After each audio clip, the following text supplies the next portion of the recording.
Just a little quick one this morning on the progress of the baby Bantam chickens. Everybody's hanging out. Last night, hey Lucy, quit eating her food. Lucy! People always worry about the dogs and the birds. As you can see, everybody gets along. She steals a little bit of food. The food I use for the chickens and the ducks is peanut meal based. That's where they get the protein up without using soy from.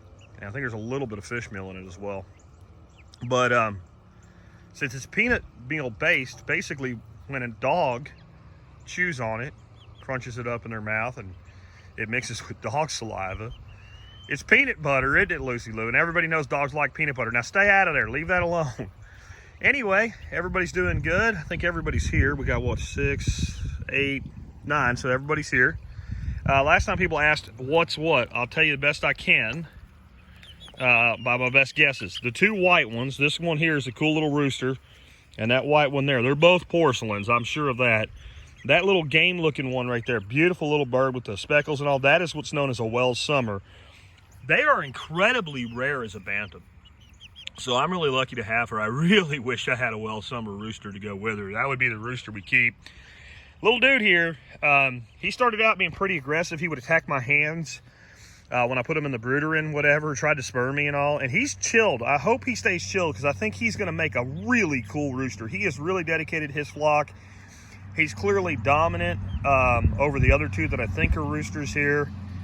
These two right here, this one here and that one there, I think those are just basically buff Orpingtons, and I am really leaning toward this one here being a rooster. If you see, he's got more marks in his feathers where she's more plain. And if you look at that little headgear he's got, much more prominent. I would be iffy if I only had one, but with two side by side, I'm pretty sure the one there on the left is a rooster. This right here, that black one that's just a smooth black one, the one behind the buzzard looking one, that is just a black Cochin.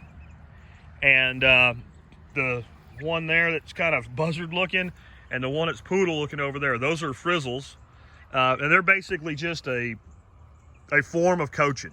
They're both Cochins themselves. They got the feather feet and all, and that's just a thing that happens. They kind of look sort of like a silky when they're starting to form out, but they're not silkies. They don't have black feet, and they don't have 5 toes. They only have 4. This one right here, I don't know what she is. I really am not sure. I'm leaning toward at least it being a hen. I'm hoping that she's a hen.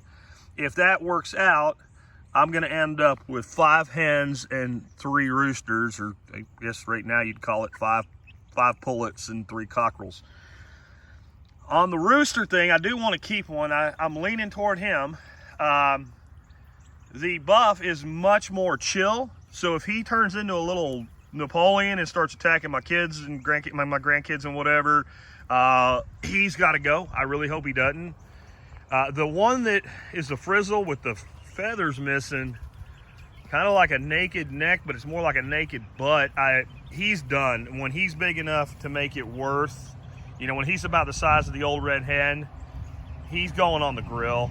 I'll butcher him young enough that he'll be tender enough to grill whole, maybe split in half. I'm sorry, buddy, but if I'm going to have any genetics thrown into this flock by a rooster, it's not going to be his. And when they get big enough to fight, being exposed like that is a massive disadvantage for him. So as soon as there's any real conflict, he's probably in his best interest to go. And anyway, that's what's going on today. Hey, they left you. Everybody left you. Where's your friends? Yeah, they're not that far, huh? Anyway, I gotta fill the duck pools. Ducks are out and about, or I'd show them to you. I don't know where they went. They'll be back. They know their morning bath is being taken care of by the giant. And I like to just, at the end here, I'll tell you how I think my birds see me when I'm coming. If I come out in the morning, I'm bringing them feed, I'm bringing them their water, I'm taking care of them. In my head, I think they're saying, oh, the giant's coming. The giant's coming. He bears gifts. He is pleased.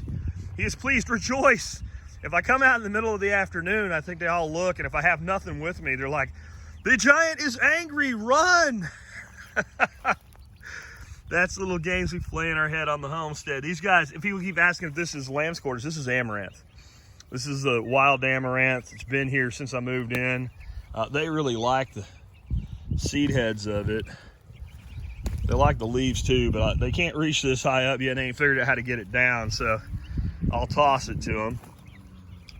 It's just processing the weed. There'll be a lot less amaranth. The ducks don't care for this at all. They certainly don't eat the seeds. These guys will peck the seed heads clean. So I think as it starts dropping seed with their eyesight, they'll find that seed on the ground. So there'll be amaranth here anyway. You'll never get rid of all of it, but there'll be a lot less of it with these guys working it over. They're still anchored to home, right? Home became home in one day of spending the night in there. And I've seen them as far as up under the pool deck and out to about that tree. And then that's kind of like, I'm not really comfortable, and they all run all the way. It's funny, when they reach a new high tide level, they don't just back up to where they were before. When they kind of decide that's enough for right now, they go all the way back to the house, and then it's like, okay, we're safe, and they come out and they kind of fart around out here, and they still take naps in the house. But I'm hoping soon they'll be foraging out. Kind of working with that, what I did is I had been providing the water and feed for the ducks and the old chicken way on the other side of the property. And to try to get them to come out, what I've done is I've cut them off of their chick feed in there. There's a little bit left, but it's rapidly dissipating, and there's less and less of it. So now they're coming out and they're eating out of these larger containers I feed the chickens and the ducks in. And so it's kind of pulling them out, and I put everything where they could see it, and they could see the other birds and whatnot going on. And again, it's got them going. I also have them now, most of them going up on the roost at night. Some people asked on the Instagram video, the little short one I did, how do you get them to learn to use the roost? You don't have to do anything. They'll figure it out. They're chickens. It's what they do. The way the chicken is born into them, it just takes a while for it to fully come out. If they'd been born to a mama chicken, they'd have been on there long ago. As soon as they can get up there, she goes up there and they follow her. So what I do is I come out at night to lock the door. And by that point, they've kind of all gone down. And chickens, like when they go down, they kind of go in that weird trance state. I just pick them up, set them on the roost. I've done that 2 nights in a row now. The first night, there was 1 on the roost by herself. All the other 8 were on the floor. The second night, oh, here are the ducks. The second night, all right, guys, let's move the new Saxonies. They've completely integrated into the flock by now. No more segregation. We can learn to get along the way ducks do. We'd be all right. But the second night, I had 6 of 9, and then last night I had 7 of 9 already on the roost, a couple on the floor. That'll probably vacillate. Sometimes there'll be half of them on the floor, but I'll just keep doing that, setting them up on the roost, and that teaches them, hey, this is where I'm supposed to sleep. Chickens are not the brightest critters. They know what they know well, but they don't know much.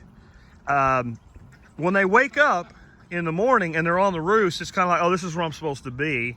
And it also may be that some of them are just having a little bit of a time getting up on the roof. Now, this is something here that I get a lot of questions about, feedback about, and claims that, you know, horrible things are going to happen. I've raised these cats, Fox and Dana, to understand that these birds are not for eating. And they do. They come check them out like she's doing right now. 9 birds have been free for 3 weeks now on our property. And it ain't like she can't get in there when they were hanging out in there. She knows where they are. She'll check them out. Once in a while, she'll chase them for her own amusement. But we have never had one of our cats harm one of our birds. And right now, if it was going to happen, it would be here, because she's in the kind of mode right now where she would be a hunting mode. They're right there.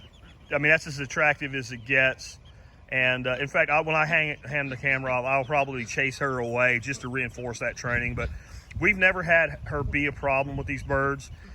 They've been here since kittens. They've been trained since kittens that we have rules for them, and that there are animals that are here that are part of the group. And people don't think you can do that with a cat, but if you guys knew this cat, and if you knew the hunt, like, you can't even see her the way she's gray and white, and it's almost impossible to see her in there.